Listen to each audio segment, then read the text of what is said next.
আসসালামু আলাইকুম। মহিলাদের ইতিকাফ কি ঘরে করা যাবে না? এ প্রশ্ন অনেকেরই থাকে। তো তা নিয়ে বিস্তারিত আলোচনা করব। মহিলাদের ইতিকাফের অবস্থান সালাফে সালেহিনদের যুগ থেকেই কয়েকটি মত রয়েছে।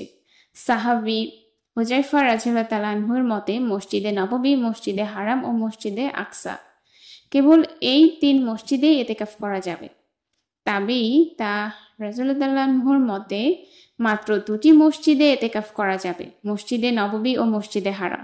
তারপর তাবেই ইবনুল মুসাইব এর মতে শুধু মসজিদেই নববীতে এতেকাফ করা যাবে। এদিকে অনেক ইমাম মতে কেবল জুমা হয় এমন মসজিদে এতেকাফ করা যাবে। এই জাতীয় বিভিন্ন মতামত সাহাবী তাবেঈদের থেকে প্রমাণিত। হানাফি মাযহাব মতে মহিলাদের এতেকাফ বসার যে স্থানে নামাজ আদায় করে সে স্থানে বা কক্ষে ইতিকাফ করতে হবে, নির্দিষ্ট না থাকলে নির্দিষ্ট করে নিতে হবে।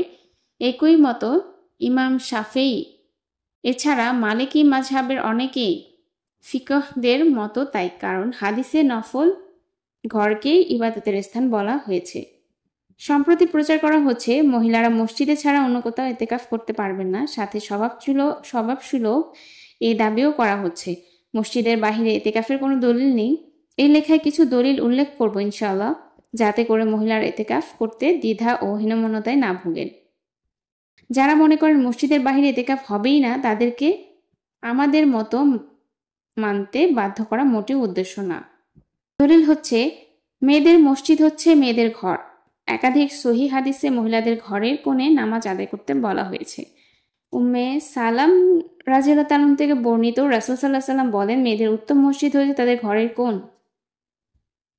মুসনাদে আহমদ ২৬,৫৪২, সহিহ ইবনে খুজাইমা ১৬৮৩, তাবারানী কাবির ৭০৯। এই হাদিস দ্বারা প্রমাণিত হয় ঘর হচ্ছে মহিলাদের জন্য উত্তম মসজিদ। মহিলারা ঘরে একটা স্থান নির্ধারিত করে ইতিকাফ করবে। ২. আয়েশা রাদিয়াল্লাহু আনহা মসজিদের বাহিরে ইতিকাফ করেছিলেন। ইবনে আবি মুলাইকা বলেন, আয়েশা রাদিয়াল্লাহু আনহা হেরা ও সাবির সুবাইর পাহাড়ের মাঝে ইতিকাফ করলেন। আমরা তাকে সেখানে নিয়ে যেতাম। তার এক গোলাম তাকে পথ নির্দেশ করত। ৩. বিখ্যাত তাবেঈ ইব্রাহিম নাখঈ রাদিয়াল্লাহু আনহুর মতেও মহিলারা তাদের ঘরে নির্ধারিত নামাজের স্থানে ইতিকাফ করতে পারবে। বিবাহিত নারীদের ইতিকাফ। বিবাহিত মহিলারা রমজানের শেষ দশকে ইতিকাফ বা অন্য সময় নফল ইতিকাফের জন্য স্বামীর অনুমতি নিতে হবে। বিবাহিতা মহিলা স্বামীর অনুমতি ছাড়া ইতিকাফ করা অনুচিত। স্বামীর অনুমতি নিয়ে মহিলারা ইতিকাফ করতে পারবে। আর স্বামীদের উচিত যুক্তিসঙ্গত গ্রহণযোগ্য কারণ ছাড়া স্ত্রীদের ইতিকাফ বারণ না করা, তাদের ইতিকাফ সওয়াব থেকে বঞ্চিত না করা। স্বামী স্ত্রীকে ইতিকাফের জন্য অনুমতি দেওয়ার পর তাকে আর ইতিকাফে বাধা দিতে পারবে না। যদি বাধা দেয় তাহলে সে বাধা মানা স্ত্রীর কর্তব্য নয়। ইতিকাফ অবস্থায় স্বামী স্ত্রীর মিলন। ইতিকাফ অবস্থায় দিন রাতে কোনো সময় স্বামী স্ত্রী মেলামেশা করা যাবে না, করলে ইতিকাফ ভেঙে যাবে। স্বামী স্ত্রীকে ইতিকাফের জন্য অনুমতি দেওয়ার পর তারা সঙ্গে সহবাস করতে পারবে না।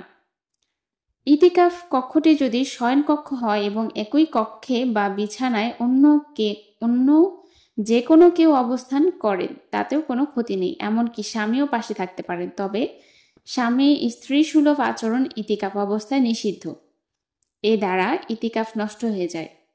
কোনো মহিলার স্বামী যদি মাজরুর হয়, তার সেবা যত্নের প্রয়োজন হয়, তাহলে সে মহিলার উচিত হচ্ছে ইতিকাফে না বসে বরং স্বামীর সেবা যত্ন দেখাশোনা করা, কারণ সোয়াবের নিয়তে স্বামীর খিদমত সেবা যত্ন করলে ইতিকাফের চেয়ে অধিক সোয়াব পাওয়া যাবে। যে মহিলার ছোট ছোট সন্তান আছে এবং তাদের লালন পালন ও দেখাশোনার কেউ নেই, এমন মহিলার উচিত ইতিকাফে না বসে সন্তান লালন পালন ও দেখাশোনা করা। যে মহিলার সাবালক মেয়ে আছে, তাদের দেখাশোনার জন্য কেউ নেই, সে মহিলার উচিত ইতিকাফে না বসে বরং সাবালক মেয়ের দেখাশোনা করা।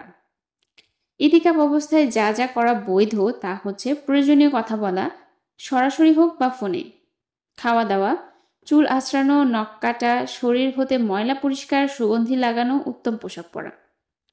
যে যে কারণে ইতিকাফ ভেঙে যাবে তা হচ্ছে ইতিকাফের স্থান হতে শরীয়ত সম্মত প্রয়োজন বা মানবিক প্রয়োজন ব্যতীত বের হলে ইতিকাফ ভেঙে যাবে।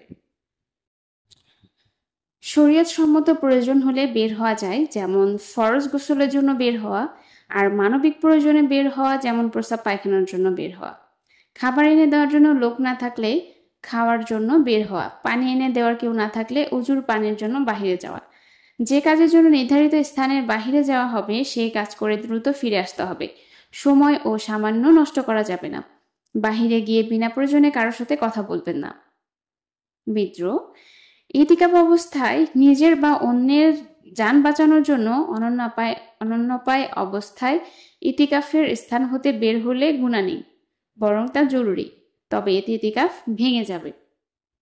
সহবাস বা যে কোনো ধরনের যৌন সম্ভব করলে, পিরিয়ড শুরু হলে। ইতিকাফ অবস্থায় যা করা উচিত, যা অনুচিত। ইতিকাফের অবস্থায় বিনা প্রয়োজনে দুনিয়াবি কাজে লিপ্ত হওয়া মাকরুহে তাহরিমি। যদি ইতিকাফে ল্যাপটপ বা মোবাইল নিয়ে প্রবেশ করলে বা ব্যবহার করলে, পত্রিকা কিংবা ইন্টারনেট ব্যবহার করলে ইতিকাফ নষ্ট হয়ে যাবে না, কিন্তু আদবের খেলাফ এবং অনুচিত হবে, তাতে কোনো সন্দেহ নেই। অযথা সময় নষ্ট হবে, ইতিকাফের মূল উদ্দেশ্য বিঘ্নিত হবে, তাই সওয়াবও কম হবে নিঃসন্দেহে। বেশ মোবাইলের সঙ্গে রাখা যেতে পারে, শুধু রিসিভ করবেন, প্রয়োজনীয় কথা সেরে রেখে দিবেন। নেক কথা ব্যতীত অন্য কথা না বলা উচিত। বেকার বসে না থেকে ইবাদতে মশগুল থাকা উচিত। ইতিকাফ অবস্থায় বিশেষ কোনো ইবাদত করা শর্ত না, যে ইবাদত মনে চায় করা যাবে। ইতিকাফের সময় ইবাদত বন্দিগিতে মশগুল থাকবেন, যেমন কোরআন শরীফ তিলাওয়াত করা, নফল নামাজ পড়া, কাঁচা নামাজ আদায় করা, দোয়া দুরুদ পাঠ করা, জিকির আজকার করা। এছাড়া দিনী কথাবার্তা ও ধর্মীয় চর্চা করাও সওয়াবের কাজ, যথা কোরআন হাদিস, ফিকাহ, তাফসির ইত্যাদি পাঠ করা ও তালিম করা। বিদ্রোহ, অনেকে মত দেন যে মেয়েরা মসজিদে ছাড়া অন্যখানে ইতিকাফ করতে পারবেন না, কিন্তু হানাফি আলিমদের মতে পারবে এবং এই মতই আমরা প্রাধান্য দিই। এখানে রাসূল সাল্লাল্লাহু আলাইহি সাল্লাম মহিলাদের যেভাবে মসজিদে ইতিকাফ করাকে পছন্দ করেন নাই। ইবনে হাজার রাদিয়াল্লাহু আনহু কত কারণ উল্লেখ করেছেন কেন রাসূল সাল্লাল্লাহু আলাইহি সাল্লাম ইতিকাফ ছেড়ে দিলেন। তার মধ্যে বেশ কয়েকটি হচ্ছে, মহিলাদের এভাবে উপস্থিতির কারণে স্থান সংকীর্ণ হয়ে যাবে মুসল্লিদের জন্য, অথবা মহিলাদের এভাবে উপস্থিতির ফলে রাসূল সাল্লাল্লাহু আলাইহি সাল্লামের কাছে মনে হতে পারে যে তিনি মসজিদে নয়, যেন বাড়িতেই অবস্থান করছেন। এতে ইতিকাফের উদ্দেশ্য বিঘ্নিত হয়। সুতরাং ইতিকাফের জন্য মসজিদ জরুরি। আসলে এখানে মসজিদের সাথে আল্লাহই ইতিকাফকে শর্ত করেছে, তার স্পষ্ট কোনো কিনারায় বা ইশারায় পাওয়া যায় না, বরং এর ভিন্ন বোঝা যায়। উপরন্তু মসজিদে যদি শর্ত হয়েও থাকে, তবুও উপরে সহিহ হাদিস প্রদান করা হয়েছে যে মহিলাদের উত্তম মসজিদ তাদের ঘর। মূলত উক্ত আয়াতটিতে ইতিকাফের স্থানে হুকুম মসজিদের সাথে আম হয়েছে, খাস হয়নি। এই কারণে এই শর্তগুলো যুক্ত হয়নি। মসজিদ ছাড়া একদমই ইতিকাফ হবে না।